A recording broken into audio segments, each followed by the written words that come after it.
Hello পোলাপাইন, আজকে আমরা একটা ক্রিটিক্যাল ম্যাথ সলভ করব। এটা হচ্ছে পুলির ম্যাথ। এখানে আমি কোশ্চেনটা সেভাবে উদ্দীপকটা তুলিনি, বাট আমি মুখে মুখে বলি আসলে কি কাহিনিটা ঘটছে কি। এখানে 100 কেজি ভরের একটা ব্লক রাখা আছে। ব্লক মানে কি, একটা বক্স রাখা আছে। এই বক্সে ভর কত? 100 কেজি। এই বক্সের মধ্যে একটা পুলি লাগানো আছে, পুলি দিয়ে আবার দুইটা বক্স দেওয়া আছে। আর এখানকার শর্ত বলছে কি, শর্ত বলছে এখানে ঘর্ষণ বল শূন্য, ঘর্ষণ বল নেই। ঠিক আছে, এই পুরা বক্সের মধ্যে কোনো ফ্রিকশন নাই, ফ্রিকশনলেস।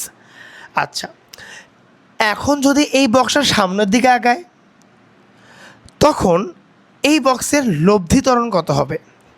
এই বক্সের লব্ধি ত্বরণ কত হবে? অ্যান্ড ওই লব্ধি ত্বরণ দিয়ে আমি এখানকার বল নির্ণয় করব। এখানে যে প্রযুক্ত বল দেওয়া হয়েছে, এই প্রযুক্ত বলটা নির্ণয় করতে বলবে, অথবা এই প্রযুক্ত বলের সাপেক্ষে যদি লব্ধি ত্বরণ বের করতে বলে, তাই কি লব্ধি ত্বরণ বের করব। এটা হচ্ছে জেইই মেইনের একটা কোশ্চেন, 2021 বা 22 সালের হয়তো। একটু দেখতে হবে আমাকে সেটা কত সালের এটা, বাট এই ম্যাথটা কিন্তু খুব একটু মজার। ওকে, তা চলো আমরা শুরু করে দেই। দেখো, আরেকটা কথা বলছে কি, যখন এই বক্সটাকে ঠেলা হয়েছে, এই যে M2 বস্তুটা উপরের দিকে উঠে গেছে। M2 বস্তু কই হয়েছে? উপরের দিকে উঠে গেছে। কত ত্বরণে? 2 মিটার পার সেকেন্ড। আচ্ছা, এটা 2 মিটার পার সেকেন্ড স্কোয়ার ত্বরণে। তাহলে যখনই একে ঠেলা হলো, M2 বস্তুর উপরে চলে গেছে। তা M2 বস্তু উপরে চলা মানে কি, এই 10 কেজি ভরের বস্তুর আবার এদিকে চলে আসা, তাই না? তা আমি চিন্তা করি, এই দৃশ্য বা এই ফিনোমিনাটা হচ্ছে ইনিশিয়াল অবস্থায়। এই ফিনোমিনা কি ইনিশিয়াল অবস্থায়। তা ফাইনাল অবস্থায় কী হবে? ফাইনাল অবস্থায় কী হবে? মনে করো বক্স ছিল এখানে, এখন বক্স আসছে এখানে। বক্স ছিল ওখানে, বক্স এখন আসছে কি এখানে, এই যে 100 কেজি। ঠিক আছে, আচ্ছা, এই যে পুলি দেওয়া আছে এখানে, এখানে কি পুলি দেওয়া আছে, এটা কি ফাইনাল অবস্থা। যেহেতু এটা উপরে উঠছে, তার মানে আমার M2টা এখানে চলে আসছে, আর M1টা এখানে চলে গেছে। সরি, এটা M1 দিব। আচ্ছা, এখানে একটা কাজ করি, এটা M দিচ্ছে, তাহলে এটা M1 দিয়ে এটা M2 দিলাম। তাহলে এটা কি M1 আর এটা কি M2। দেখো জিনিসটা এরকম ঘটছে না, ছিল এখানে, এখন চলে আসছে কি পিছনের দিকে। আর এই বস্তুটা উপর দিকে উঠছে কত ত্বরণে? 2 মিটার পার সেকেন্ড স্কোয়ার। আর এই বস্তুটা এই সাইডে চলে আসছে, কত ত্বরণে আসছে আমরা জানি না। এইগুলো আমরা কি সবগুলো মোটামুটি চিন্তা করে করে বের করব। তো প্রশ্ন বুঝছো কিনা সেটাকে বলো। প্রশ্ন বোঝা গেছে? আচ্ছা, তো প্রশ্ন যে বোঝা যায়, এখন একটা জিনিস খেয়াল করো, আমাদের এর ফ্রি বডি ডায়াগ্রাম চিন্তা করে করে পুরো কাজটা করতে হবে। হুটহাট কোনো পাগলমি করা যাবে না। আগে দেখো, আমি আগে এই M ভরের বস্তুর জন্য চিন্তা করি। দেখো, M ভরের মানে যার ভর 100 কেজি বস্তুর জন্য, M ভরের বস্তুর ক্ষেত্রে কী কী ঘটবে? এই যে এটা ছিল কি সারফেস, সারফেসের উপর ছিল কি M ভরের বস্তু, এটা ছিল M। এই বস্তুটাকে বল দেওয়া হয়েছে এইখানে, এই দিক বরাবর F।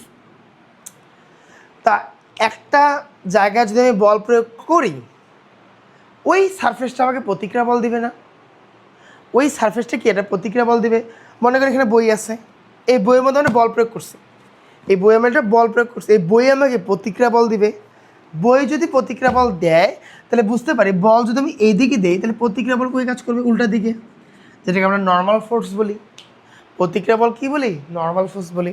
তাহলে আমি বল প্রয়োগ করলাম এদিক বরাবর, ঠেলছি, ও আমার কী দিছে? নর্মাল ফোর্স দিছে। এই যে নর্মাল ফোর্স। আচ্ছা,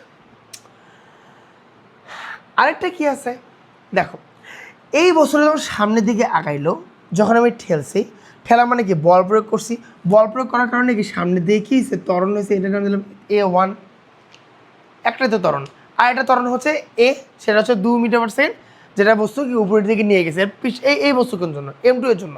বাট এর জন্য তো কোনো ত্বরণ দেওয়া নেই, এই ত্বরণটা বের হবে কার থেকে? বের হবে F এর থেকে বের হবে, ঠিক না? আমরা জানি কি এই F equal to MA1, F equal to 100 A1 বলতে পারি না। আমাদের M এর মান দেওয়া আছে, এর মান দেওয়া আছে না, এটাও বের করতে হবে, তাহলে কি F বের হয়ে যাবে। আর আবার প্রশ্ন কি বলছে? F এর মান নির্ণয় করো অথবা কি A এর মান নির্ণয় করো, যে কোনো একটা বের করতে বলবে। আরেকটা কি আছে, এখানে পুলি আছে। বড় করে দিই, এই যে পুলি। আর এটা আছে পুলির টান বল, পুলির টান বল। দেখো এই পুলির টান কাজ করে কি উপরের দিকে, পুলির টান কাজ করে কই উপরের দিকে। পুলিটা ছিল কোথায়, এইখানে এভাবে সামনে আসার কারণে এভাবে হয়ে গেছে, জিনিসটা এরকম না। মনে করো মনে করো মনে করো কীভাবে কী দিয়ে বোঝানো যায়, এই যে দুইটা বই নিই আমরা, ওকে, ধরো দুইটা বই। এটা হচ্ছিল এম কেজি ভরের বস্তু, এটা কি 2 কেজি M2 কেজি ভরের বস্তু, এটা M1 এটা M2। যখনই সামনে আগাইলো, সামনে আগার সাথে সাথে কী ঘটবে, সামনে আগার সাথে সাথে এইভাবে ঘটে গেছে, এরকম হয়েছে তাই না, এরকম হয়ে গেছে।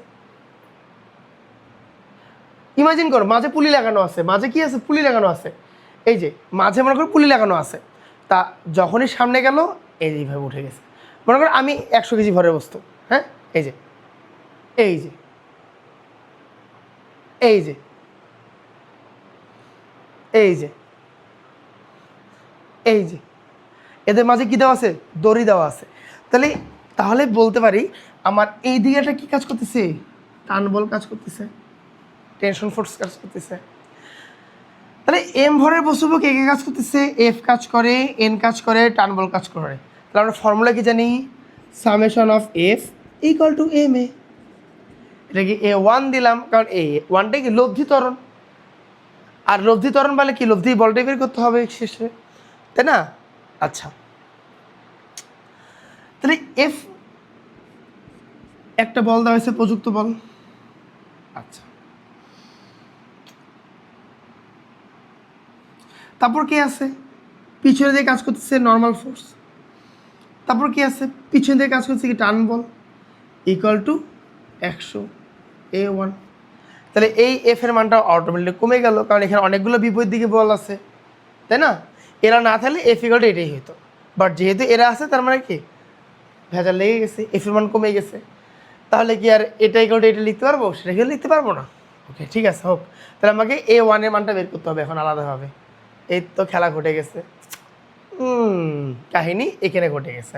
তাহলে আমার এন এর মান দরকার, টি এর মান দরকার, আবার কি A1 এর মান দরকার, তাহলে আমি এফ এর মানটা বের করতে পারবো। ঠিক আছে, আচ্ছা, তাহলে আমার এইভাবে চিন্তা করা যাবে না এই জিনিসটা, কারণ আমার এখানে তো অনেকগুলো বল একসাথে কাজ করতেছে বস্তুর সাথে।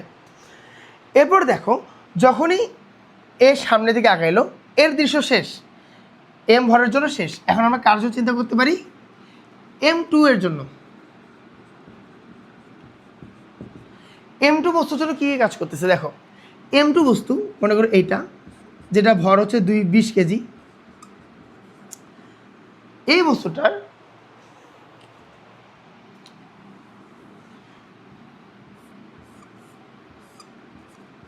কেজি, এই বস্তুটা দেখো ঝুলে আছে, কিন্তু এই বস্তুটা ঝুলে আছে, এবারে সামনে গেলেও কি ঝুলেই আছে, তাই না, যার সামনে গেলে জিনিসটা উপরে উঠে গেছে। তাই এই বস্তুর উপর দিয়ে কে কাজ করতেছে, টান বল কাজ করতেছে। নিচে দিয়ে কে কাজ করতেছে, M2G কাজ করতেছে, অথবা এটাকে 20G বলতে পারো যে নিচে দিয়ে কাজ করবে। আচ্ছা, এর ত্বরণ কোন দিকে, উপরের দিকে, তাই না, যেটা লব্ধি বল। লব্ধি বলে ত্বরণ কোন দিকে, উপরের দিকে, যেটা 2 মিটার পার সেকেন্ড স্কোয়ার, এটা কিন্তু লব্ধি ত্বরণ। ওকে, আচ্ছা, আর জিনিস দেখো এ কি নড়াচড়া করতেছে, এর কি কোনো ইনফরমেশন দেওয়া আছে যে এম দুলাদুলি করে করে করে উপরে উঠতেছে, এরা জাস্ট সিম্পলি উপরে উঠবে, এমন কি হবে এইভাবে এইভাবে এইভাবে উঠতেছে না। তো এইভাবে যেহেতু নড়াচড়া করতেছে না, তার মানে এই পাশে যেহেতু গাড়িটা এ পাশে গেছে, গাড়িটা এ পাশে গেছে, যেহেতু 20 কেজি ভরের বস্তু নড়াচড়া করতেছে না, তাহলে 20 কেজি ভরের বস্তু এই দিকে এই ভরের, আরে ছি 20A1, তার মানে যেহেতু এই বক্সটা A1 ত্বরণে গেছে, তাহলে এর মধ্যে ওই ত্বরণটা কাজে লাগবে না। তুমি যেই ত্বরণে যাবা, তোমার হাতে যে কলম রাখবা ওই কলমটাকে ওই ত্বরণই ফিল করবে। তাহলে এই 20A1 ত্বরণ যেটা ফিল করবে, এই ত্বরণ এই দিককার ফোর্স আর এই পাশে ওর প্রতিক্রিয়া বল বা নর্মাল ফোর্স দুটো কী থাকবে, সমান থাকবে। তাহলে তো এ দুলবে না, স্থির থাকবে।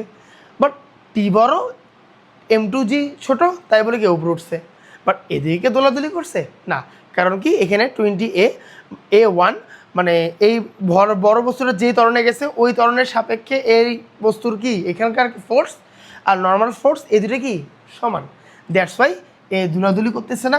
যদি এমন হতো এই বলের তুলনায় নর্মাল ফোর্স থেকে বেশি হতো তাহলে কি দুলাদুলি শুরু করে দিত। ঠিক আছে, আচ্ছা তাহলে এইটার জন্য ফ্রি বডি ডায়াগ্রাম কি করা যাবে, এই দুটো তো সমান, এই দুটো কি সমান, তাহলে এটা তো লিখাই যায় n = 20a1। ঠিক আছে, লিখে রাখলাম। আচ্ছা আবার এইখানে কি আছে t মাইনাস উপরে দিয়ে টি বিপরীতে কি আছে 20g = 20a। ঠিক আছে, এখন কথা হচ্ছে এই এটা কে, এই এ আর এই a1 কে সেম না, এই এ হচ্ছে এদের লব্ধি ত্বরণ। তা m2 ভরের বস্তু লব্ধি ত্বরণ তো দেওয়া আছে 2 m/s², 2 m/s²।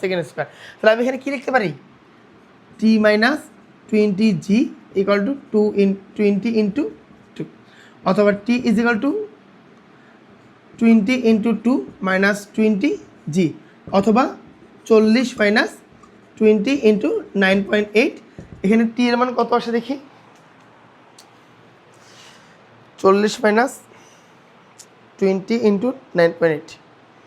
কি রে মাইনাস আসে কেন রে বাবা?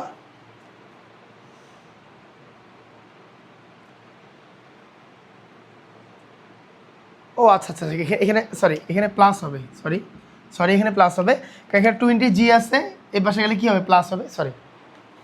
আচ্ছা 20 × 2 প্লাস কত 20 × 9.8, 236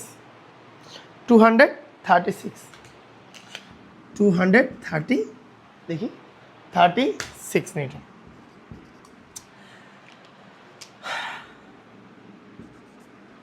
ওকে আচ্ছা, তাহলে আমার এইটা একটা সম্পর্ক বলতে পারো, এইটা একটা সম্পর্ক বলতে পারো 1 নম্বর সমীকরণ, এটা একটা সম্পর্ক বলতে পারো 2 নম্বর সমীকরণ, এটা একটা সম্পর্ক বলতে পারো 3 নম্বর আর কি। ঠিক আছে, সমীকরণ না এটা, বাট 3 নম্বর টি এর মান। ওকে, এরপর আমরা দেখব কি এই m1 ভরের বস্তু,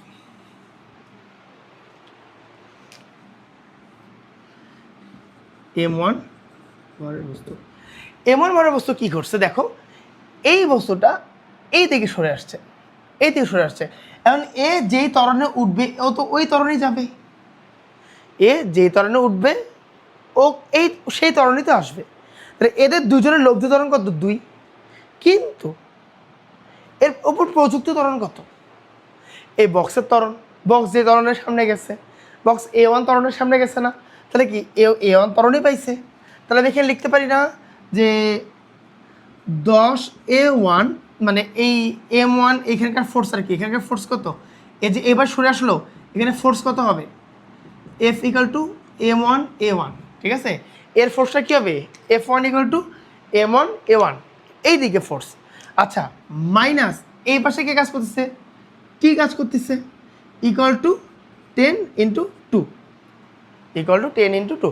কেন, কারণ এই যে 10 কেজি ভরের যে বস্তুটা ছিল 10 কেজি ভরের, এদিকে কাজ করতেছে m1a1, পিছন দিয়ে কাজ করতেছে কি টি, আর এদের লব্ধি কত, লব্ধি হচ্ছে 2 m/s, এদের লব্ধি কত 2 m/s। দ্যাটস ওয়াই আমি এইভাবে সাজাতে পারবো, লিখতে পারবো, কোনো সমস্যা নেই। অথবা এখানে কি লিখতে পারি 10a1 = 10 × 20 + t, অথবা a1 = কি লিখতে পারি 20 + t এর মান কত বেরোচ্ছে 236, 236 কত 10, এখানে এর মানটা কত আসছে এখানে 30 + 20 / 10, তাহলে আসে এখানে 25.6 m/s², 25.6 m/s²। তাহলে আমার এর 1 এর মান বের হয়ে গেছে, বেরিয়েছে না। তাহলে এখন আমার টার্গেট কি এফ এর মান বের করা, এই যে এই সমীকরণ দিয়ে এফ এর মান বের করবো। দেখো আমি এখানে লিখতে পারি কি F = 100a1 প্লাস কত n প্লাস কত t। আচ্ছা 100 × a1 এর মান কত আসছে 25.6 প্লাস n এর মান কত, নর্মাল ফোর্স কত 20 × a1, 20 × a1 এর মান কত 25.6, t এর মান কত, t কোথায় এই যে 236। চলো দেখি কী আসে এটা, 100 × 25.6 যোগ 20 ইন্টু 25.6 যোগ 236, 3308, 3308 নিউটন। তাহলে এখানকার ফোর্স কত দেওয়া হয়েছে? 100 কেজি ভরে বছরের ফোর্স কত দেওয়া হয়েছে? 3308 নিউটন। দেখো বুঝতে পারছো? বুঝা গেছে? ওকে, একটু মানে একটু প্যাচালো ম্যাথ ছিল, বাট দেখো কনসেপ্টের ভিতরে, খুব বাইরের না, আর এটা তো খুব বেশি আগের ম্যাথ না। ওকে, তাহলে বাচ্চারা থাকো তোমরা, এরপর আমরা নতুন কোনো ম্যাথ নিয়ে আসবো। এটা কিন্তু গতিবিদ্যারই একটা অংশ, এটা কি গতিবিদ্যারই একটা অংশ। চলো তাহলে থাকো সবাই, আল্লাহ হাফেজ, গুড বাই। আমাদের চ্যানেলটাকে একটু সাবস্ক্রাইব দিয়ে রাখো। আর আমাদের যে লেকচারগুলো বেরোচ্ছে, যেমন গতিবিদ্যা লেকচার বেরোচ্ছে, তারপর কি তরঙ্গ, শব্দ তরঙ্গ, শুধু তরঙ্গ লেকচার বেরোচ্ছে, এইচএসসি লেভেলের একেবারে বেসিক থেকে করাচ্ছি, ওগুলো সব করিও, দেখবা ভালো লাগবে। একটা করে কমেন্ট করে দিয়ে যেও। ওকে, তোমাদের কমেন্ট আমার উৎসাহ। আল্লাহ হাফেজ।